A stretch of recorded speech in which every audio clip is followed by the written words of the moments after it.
Nimeona ule mshenzi Rigiji anaongea sijui kule Murang'a, anasema ati magari, pikipiki, sijui mitungi ya maziwa, sijui nini, ati William Ruto ametumana hapa. Nataka niambie wewe Rigiji, ujinga mimi usiniletee, pelekea watu wengine.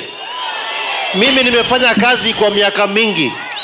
Wewe ulishinda ukaa kwa serikali, ulishinda kutafuta marafiki. Hiyo Murang'a unaongea hapo penye unaongea sijui, wewe umepea nini hao watu?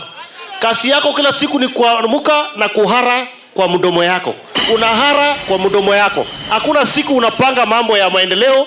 Ulikuwa kwa uongozi kwa mwaka 2. Utuoneshe toilet tulijenga huko Mount Kenya. Utuongeze kazi ulifanya. Sasa naona sasa anaongea maneno mengi ati hivi yote William Ruto ametuma. Kwani William Ruto wako na makende, sisi hatuna makende? Waambie Rigiji waache ujinga na waache ushenzi. Sisi tutafanya kazi, tutafanyia wananchi wetu kazi, tutatembea hiyo Mount Kenya. Hatuwezi tukatembea bure vile wewe unatembea bure ukiongea matope. Na nataka nikuambie wewe Mr. Dorcas, wacha kwanza kutembea na bibi yako kila siku. Hakuna mwanaume anatembeanga na mwanamke akitembea akifanya siasa. Wacha ujinga na wache utoto. Na hata ikiwezekana tutakuimpeach mara nyingine huko Mount Kenya. Naona unazunguka unaongea matope mingi sana. Huyu Mbadi amekuja hapa ni waziri wa fedha.